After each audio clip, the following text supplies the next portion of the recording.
If you have ever moved money on Ethereum and wondered who can actually see it, the answer is everyone. A small import business owner named Maria found that out the hard way. She tried to fix the public data issues by shielding her stablecoins into a privacy pool. In this video, I'll show you how it works. This is Maria. She runs a small import business in Hamburg and pays her suppliers in stablecoins, in USDC, on Ethereum. The settlements are fast, the fees are predictable, and her bookkeeper likes the clean paper trail. But three things happen that she did not see coming. First, her competitor in Hamburg can see every payment she makes.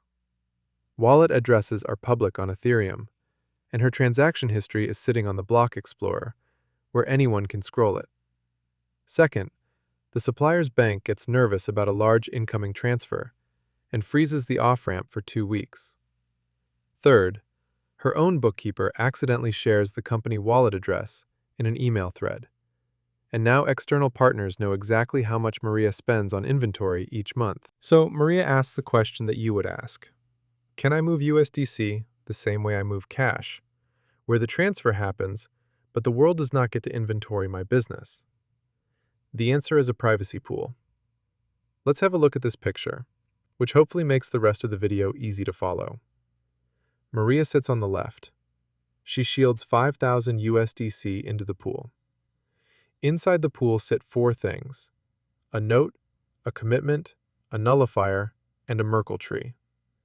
Here's the part most explainers skip. Inside the pool, those 5,000 can be split into smaller private notes, and Maria can send one of them, say 500 USDC for a new shipment, to someone else in the pool. That person withdraws on the right, using their own private note.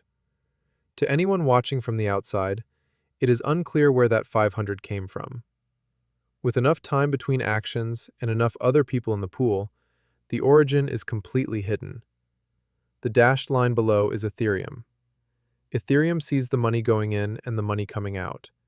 It does not see what happens between. Let me take those 4 objects one at a time, starting with the note and the commitment. A note is an off-chain receipt. It says, I own 5,000 USDC inside the pool. The note is only readable to Maria. It lives in her wallet. The rest of the world sees only a hashed version of it.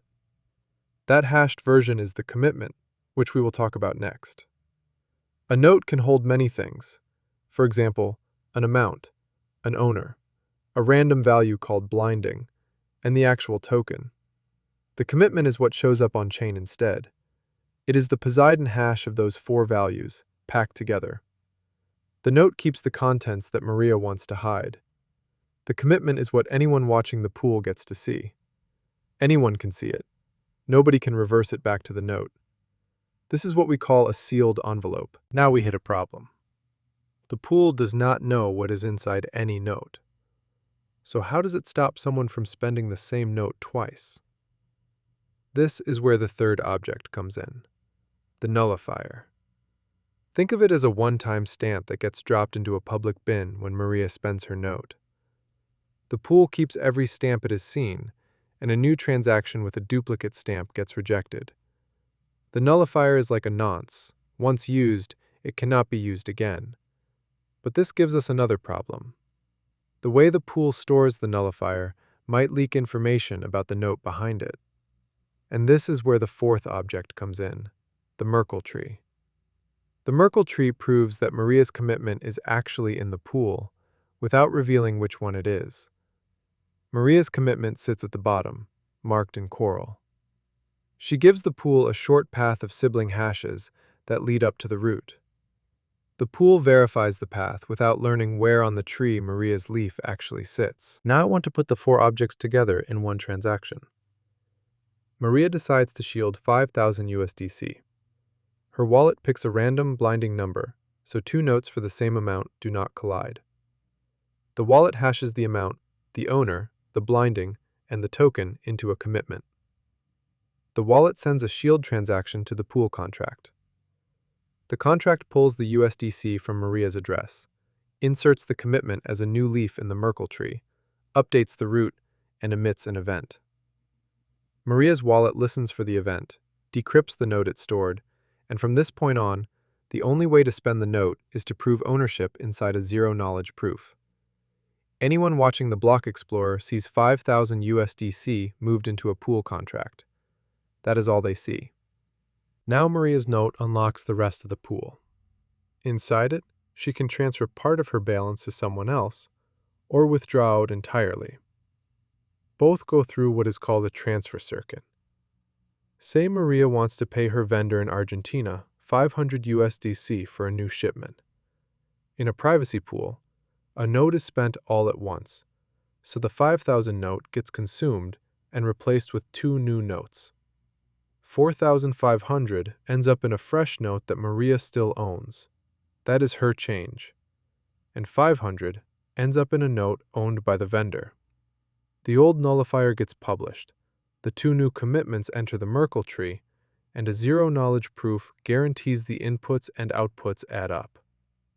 The vendor in Argentina can now do the same thing.